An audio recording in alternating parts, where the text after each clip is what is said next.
Greetings, everyone, and welcome to Theology 507, Lecture 4a, where we look at the oral traditions and the earliest written traditions that are the sources for Jesus' life.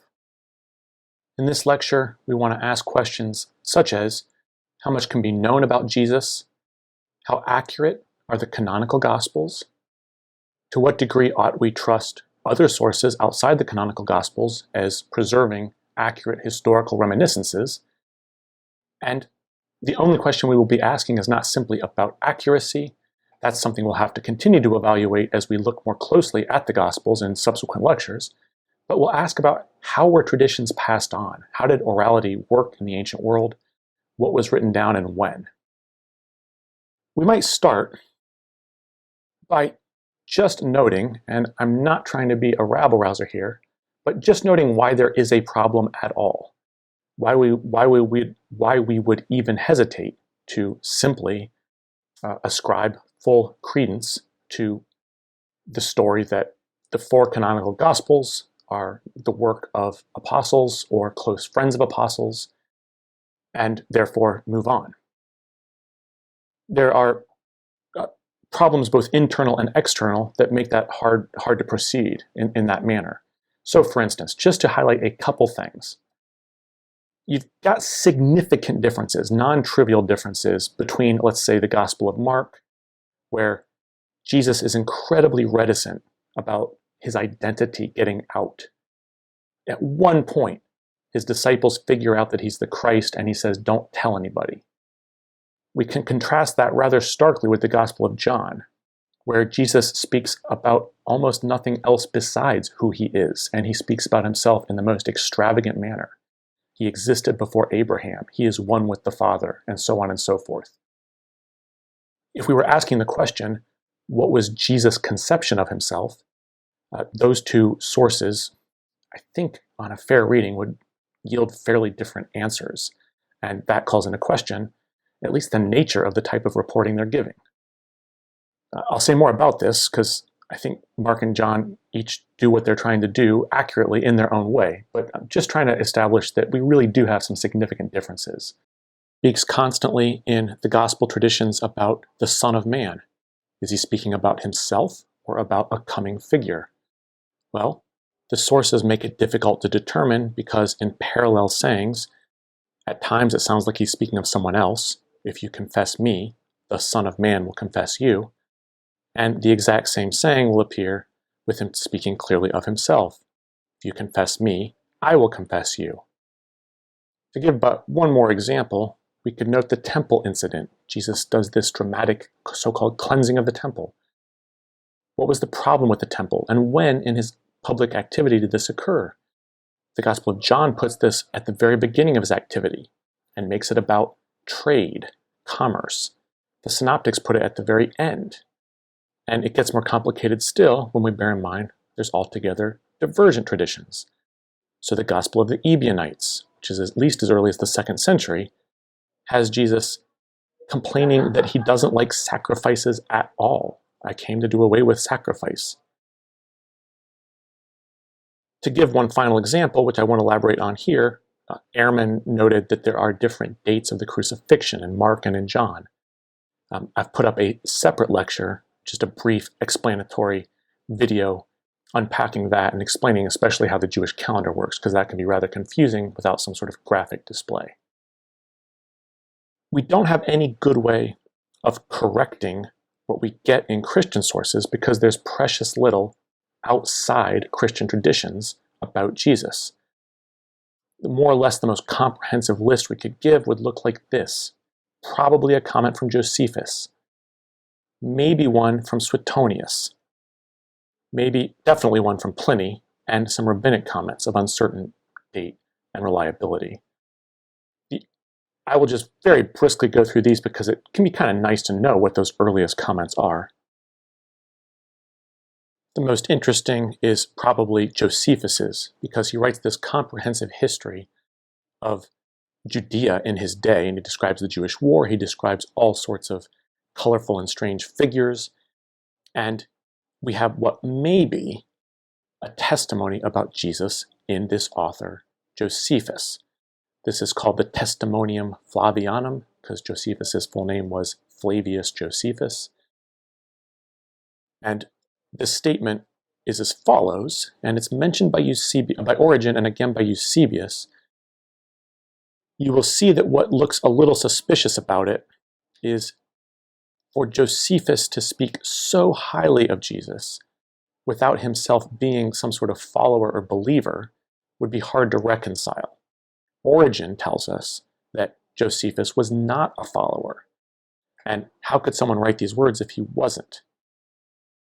So we have this statement that at this time, Jesus, a wise man, if it even be lawful to call him a man. No one who's not some sort of follower or believer can say such a thing. He's a doer of wonderful works, a teacher of men. He drew many people to him, of Jews and Gentiles. He was the Christ. Again, that's a confessional statement. Pilate, based on Jewish advice, has him put to death. But he appears again, resurrection from the dead, fulfillment of the prophets. And so the tribe of Christians continues to this day. There have been sort of a couple main reactions to what to make of this. The fact that Origen says Josephus wasn't a believer means that the entire passage could be an addition to Josephus' works. After all, Josephus' works are transmitted by Christians. Did some pious scribe decide he needed to include a testimony within Josephus' works and just add the whole paragraph? Maybe. But more likely, what a pious scribe did do was add these words in red. He jazzed it up a bit. And in fact, if we eliminate some of these more glorifying additions, we have very much the sort of statement Josephus makes about colorful figures in Palestine. He doesn't mind calling someone wise. He doesn't mind saying someone's a wonder worker. And in fact, quite often the reason he tells stories about interesting people is to explain things like the tribe of the Christians in this case. He wants to say, who was the founder of this group who's still running around? So, short summary, there may or may not be a testimony about Jesus from the first century from a non-believer, in this case Josephus. I think there probably is. I think this shortened version is probably original. If we just wanted to rattle off the other early witnesses that may or may not mention Jesus, we have Suetonius, the Roman historian, mentioning that in the 40s, under the reign of Claudius, the Jews were expelled from Rome because of disturbances at the instigation of Chrestus. Well, that might just be a Jew named Chrestus. That's a common slave name. But it's not out of the question that Suetonius is confused by the word Christus, which would be a name that made no sense to him. And he might be mistakenly using the more familiar name Chrestus. This is a mistake made often. And if this is the case, then what he's reporting is that there were Christians in Rome. You can imagine that would create disturbances, and that might have led Claudius to expel all the Jews, because Claudius wouldn't know the difference between Jewish Christians and others. Maybe a mention. All this would prove is that Christianity had gotten to Rome this early. I believe we've already spoken of Pliny's response to the Emperor Trajan, where in Asia Minor he knows that there are Christians who get together and sing hymns to Christ and take oaths to be good. This isn't much to go on. And this means we have to go basically to critical sifting of the material for Jesus' life and to sort of schematically diagram how material develops. Jesus is active in the year 27 or the 30, around the year 30. He has a ministry in public of either a year according to the Synoptics or 3 according to John. And from the time of his death, resurrection, and ascension, his followers are telling stories about him. We have oral tradition. But already in this time period, in the 30s to the 60s, some snippets are written down. And I'll say more about what that looks like. Snippets, episodes, colorful stories. We also have during this time, Paul's letters are written. And this is worth noting because Paul converts in the mid-30s. And although he doesn't talk much about Jesus' teaching, he doesn't say much about Jesus' earthly life, he does know some of Jesus' teachings, and at the very least, we know that he received tradition about Jesus from others before him. So it's not like Jesus was somehow invented whole cloth at a later date. There's no question Jesus lived and was active, and there were followers from early on. We have Paul's letters. But again, they don't tell us a ton about Jesus. When do we get our canonical Gospels? They're written in the 60s through the 90s. Dating them is quite problematic, but that's a reasonable generalization. But that's not the end of the story. Continually through the 2nd century, more snippets are written down, more Gospels are written down, more snippets, more Gospels, and so on and so forth. So let's tease this story out, because the composition of the canonical Gospels was not the end of the early Christians' interest in oral tradition. Quite the contrary. Let's have a look at what I mean by a snippet, and we'll talk more about oral tradition. We have literally, physically, single page sometimes, episodes written on papyrus. They often are reminiscent of something we find in the canonical Gospels, usually different, but not totally different. So here's a case where someone has a story about Jesus having an argument with a lawyer, saying, "Search the scriptures," and it's a little like what we find in the Gospel of John. Now the question is this a story that was circulating and then got put in the Gospel of John, and this is a different form of it? I'll give another example. P.Oxy 840. This is found in Egypt, where we have Jesus having some sort of argument about looking at vessels from the temple. I haven't given you the full text here. And we can hear a voice we recognize from the canonical Gospels. He criticizes them for worrying about the outer skin, but being inwardly filled with scorpions. He also speaks of living water, which comes down from heaven.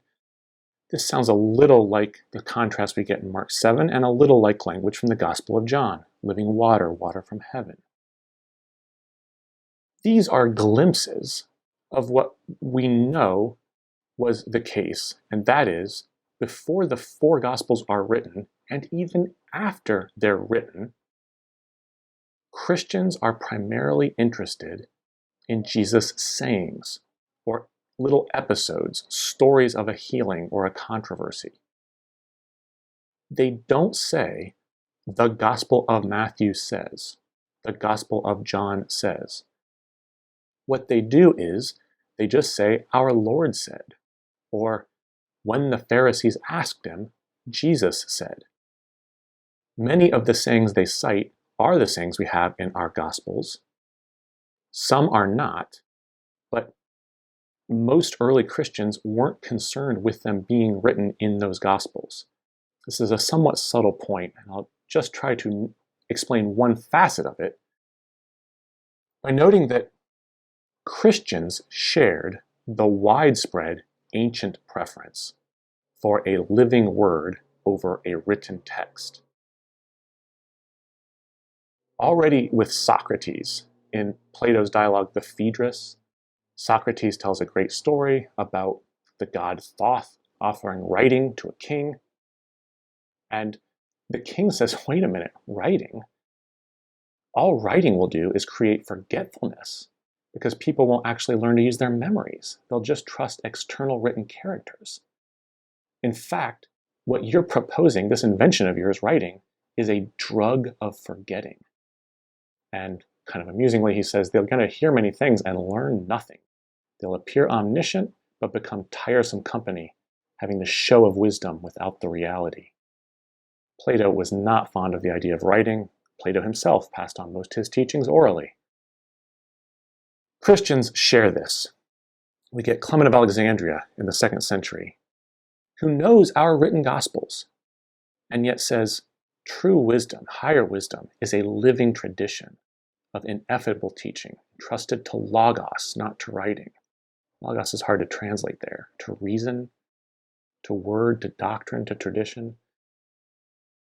And in fact, even earlier, Papias, an early 2nd century bishop, who happens to be our source for who wrote which gospel, our earliest source, he says, I know Matthew, I know who Matthew is, and I know Mark was Peter's secretary and so on, but I thought things from books didn't benefit me nearly as much as the sayings of a living and abiding voice. This notion of a living voice, what that meant was that in person, someone can explain a saying or an episode. They can flesh it out. This is why ancients trusted voices. Their sense was that things simply written down were liable to be tampered with, and anyone could write anything down. For what it's worth, partly just because it's amusing, I give you Eusebius's further summary. He quotes Papias when it suits him. He also says that Papias adduces some strange parables and teachings of the Savior, and some mythical accounts. He was a man of very little intelligence. Okay. What does it look like for people to cite sayings? Let me give a quick illustration with just one saying. This is one that gets cited again and again. Clement of Alexandria is writing, and he's arguing with some Gnostics. And they're arguing over this saying. Salome, Jewish character, asked when she would know the answer, and the Lord said to her, "When you trample underfoot the shell of shame, and when the two become one, and the male is one with the female, and there is no more male and female." Now you might just say, "Clement, what on earth are you talking about? Where'd you get that saying?" But we find it in a 2nd century sermon from Rome. We find it in the Gospel of Thomas. We find it repeated again and again. And people don't cite this sort of saying of the Lord with suspicion. If it's known to be something Jesus taught, well then, why not use it? The more Jesus, the better. We have Paul in the book of Acts quoting one of these sayings of Jesus that doesn't occur in the 4 Gospels. Paul says to the Ephesian elders, "Remember what the Lord Jesus himself said, it is more blessed to give than to receive." No one loses their mind because they don't know what book that's written in. If the Lord said it, you quote it, it's authoritative. Some of these sayings appear not as independent documents, which we actually find floating separately, but they find their way into the Gospels. So, for instance, in one codex, in one actual text of the Gospel of Luke, this kind of clever saying of Jesus is added to a controversy about the Sabbath. He sees a man working on the Sabbath, and he says, "If you know what you're doing, good. But if you don't know, and you're just breaking the rules, you're a trespasser of the law." One of the more famous instances of a great story about Jesus finding its way into the canonical Gospels is a story that may or may not be actually in your printed Bibles, depending on what edition you have. And that is the woman caught in adultery, where we get the saying, "Let him who is without sin cast the first stone." Well, this is certainly too good a story not to be in the Bible, and it was passed on as an oral tradition, and finally was added in multiple different texts in different places. So if you have it printed in your Bible, you probably have it printed in the Gospel of John after John 7:52. But in other manuscripts, it was added to Luke in 2 different places. It's also, according to Eusebius, he says, "Oh, I can vouch for that story. It's in the Gospel of the Hebrews." So this is the sort of story that finds its way into different texts. Now, what if we come to just asking, what about, so we have 4 Gospels. These are the oral traditions that are passed on. So what are the traditions about the authors of our canonical Gospels? I'll say more about this as we turn to each Gospel and give them our devoted attention to one after the other. But just to illustrate the point, that there wasn't a great deal of clarity about who wrote these or under what circumstances. So for instance, our earliest source, Papias, Bishop of Hierapolis, says that Matthew put the logia, it's not clear if that means sayings or what, that Mark put down, he put them in an ordered arrangement in Hebrew. But our Gospel of Matthew is composed in Greek, so what's Papias speaking of? A gospel we don't have? The Gospel of the Hebrews? We'll talk about that later. What are the traditions about Matthew? Well, again, our earliest source, which elaborates, is Irenaeus of Lyon, who says that Matthew was among the Hebrews, published a written gospel in their dialect when Peter and Paul were preaching in Rome. Where was that? Eusebius says Bartholomew took the Hebrew version of Matthew to India. The patristic tradition also places Matthew in Parthia, Myrmidona, Macedonia, Palestine, Phoenicia, Pisidian Antioch, Hierapolis, Ethiopia, and Persia. Which is to say, they don't know where Matthew was. They don't have a lot of information about who wrote this gospel. And to complicate matters worse, other apostles also have gospels circulating under their names in the 2nd century. So Thomas, in fact, 2 gospels by Thomas. James and Philip, Judas, Bartholomew, there's a Gospel of Mary. You can get all of these in handy collections of the apocryphal gospels. And these make the same sorts of claims of being close to the source. So the Gnostic Basilides in the early 2nd century, he's as early as Papias, he says his Gnostic teaching came from Glaucius, who was Peter's, wait for it, Peter's interpreter. So he says he's basing himself on Peter's interpreter. The Gospel of Mark's supposed to be by Peter's interpreter. Who are we supposed to trust, and what sources are reliable? Well, the first person to come up with the idea that there should be 4 and only 4 Gospels out of all these circulating under the names of the apostles was Irenaeus, a great scholar and thinker, Bishop of Lyon in the late 2nd century. And I don't put up this quotation to make fun of Irenaeus because I really love Irenaeus. And I agree we should use 4 Gospels, in my opinion, but this is the best argument Irenaeus can come up with to say 4 and only 4. He says, of course there can only be 4 Gospels because there are 4 zones in the world in which we live, and there are 4 principal winds, north, east, south, and west.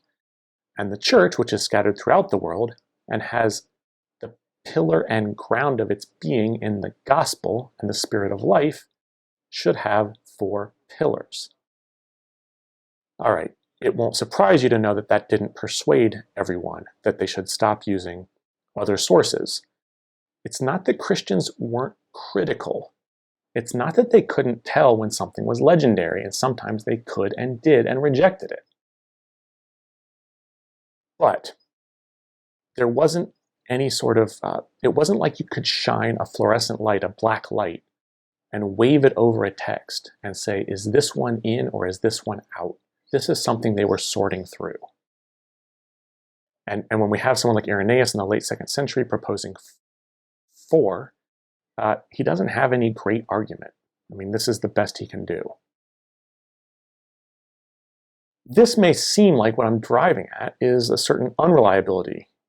These are probably not written by eyewitnesses. They're definitely not written by eyewitnesses. They're probably not written by apostles.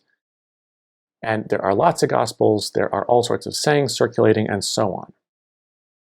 But in fact, and here I want to sort of pull back in the other direction, I want to note that early Christians were perfectly capable of distinguishing invention from a more reliable transmission.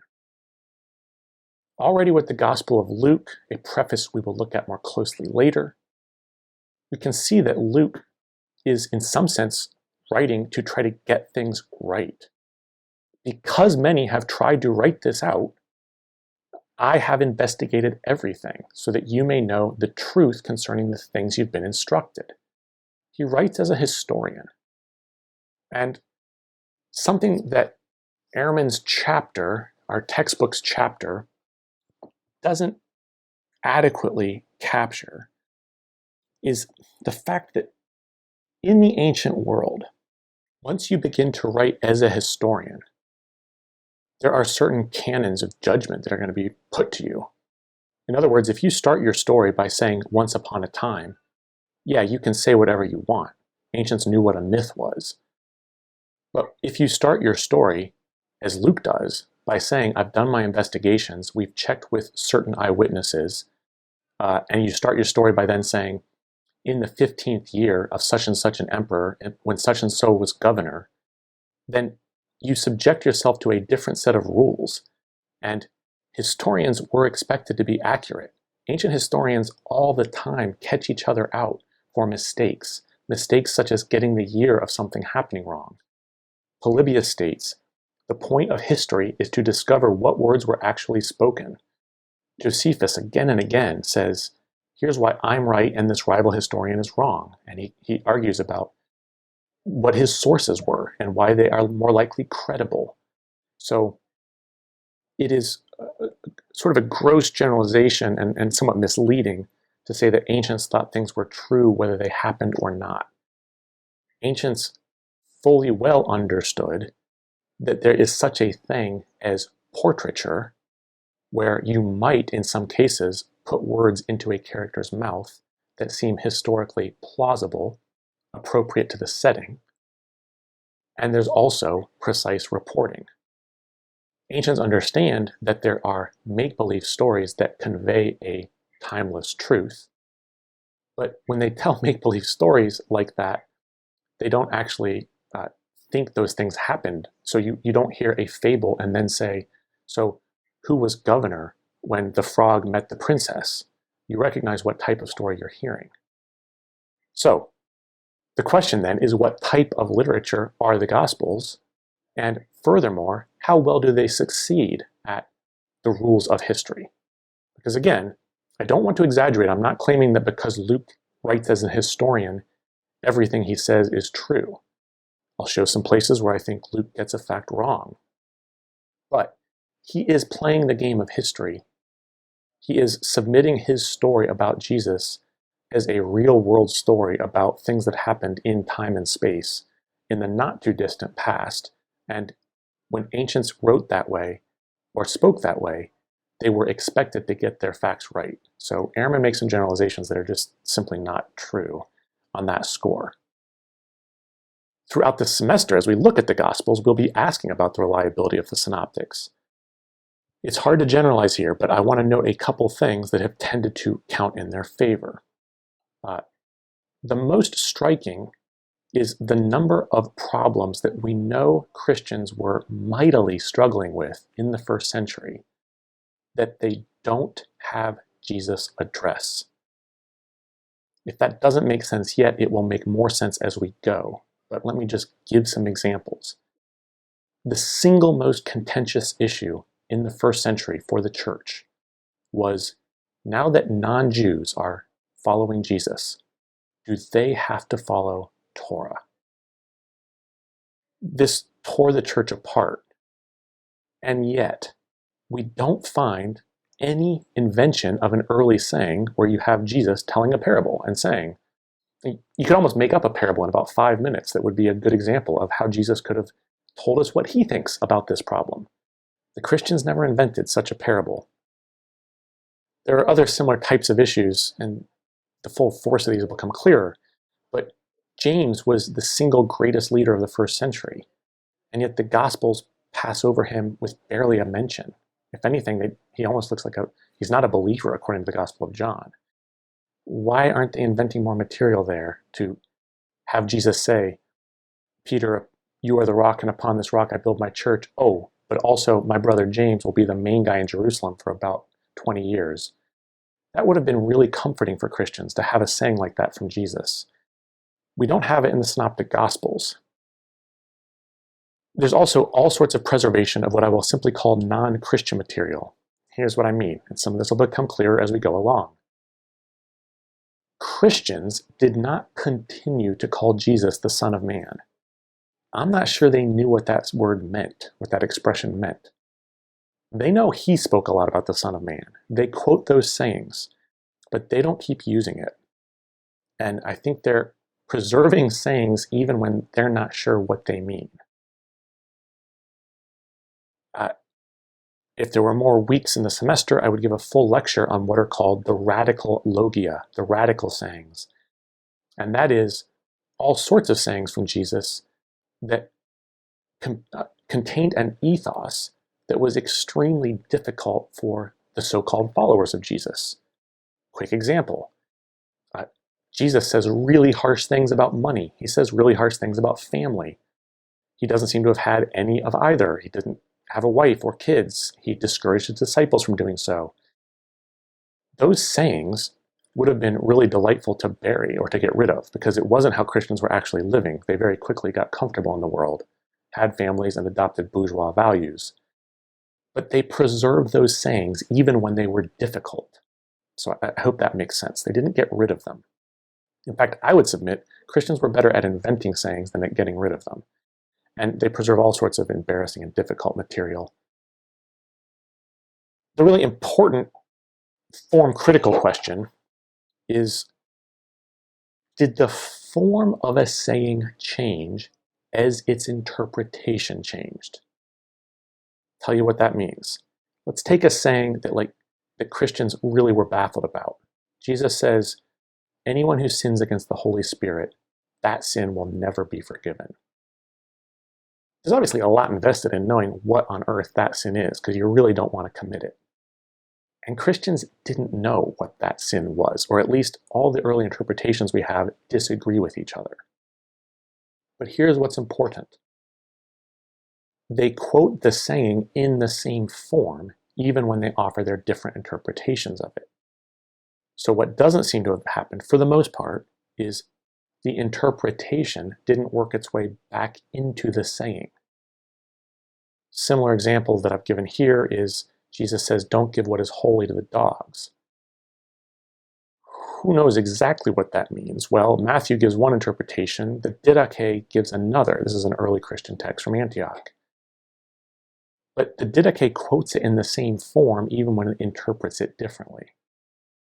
That would seem to be reason to believe that the sayings we find in the Synoptic Gospels may be transmitted with some measure of consistency, even if the literary traditions into which they're then threaded is uncertain. To draw some conclusions, and these are complicated topics, and I'm very fearful that I'll give a summary that will be taken out of context, but to try to draw a couple conclusions, I think these are trustworthy summaries. One, individual sayings of Jesus did circulate independent of the literary contexts in which we find them in the Gospels. That will become clearer, crystal clear, when I give a lecture on the synoptic problem.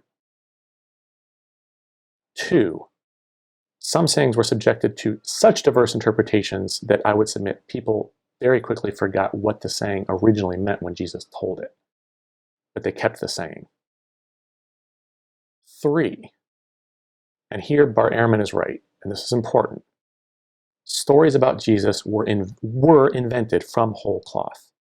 And if it makes you uncomfortable to say that that's the case with passages in the Gospels in the Bible, all you have to do is look to early extra-canonical Gospels. In the infancy narrative of Thomas, you just have legends about what was it like when Jesus was a 5-year-old. And there's a whole story about all the crazy things he did when he was a 5-year-old.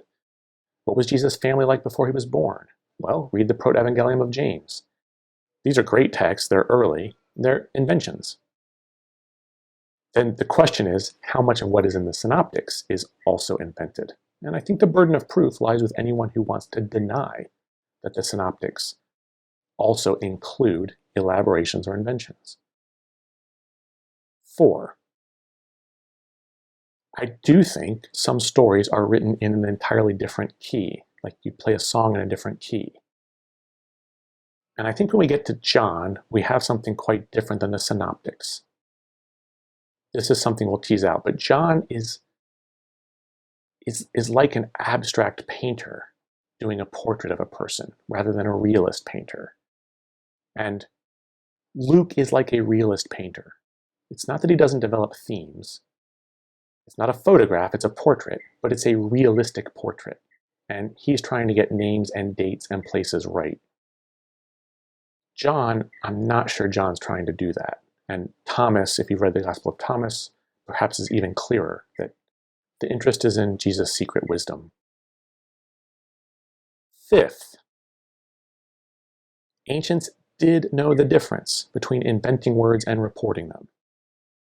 And it's not fair to say they just willy-nilly invented anything and didn't know the difference between coming up with a clever saying and passing along faithfully a clever saying. So we've covered a complicated and difficult topic, but hopefully you get the sense that from Jesus comes oral tradition. These are written down, they circulate, and by the 60s, the Gospel of Mark is written. That's not the end of oral tradition circulating. 100 years later, Justin Martyr is in Rome, and he doesn't name a gospel. He talks about things Jesus said. He talks about reading the memoirs of the apostles, that is, telling these stories. So, why was Mark written? And that will be the topic of our next lecture.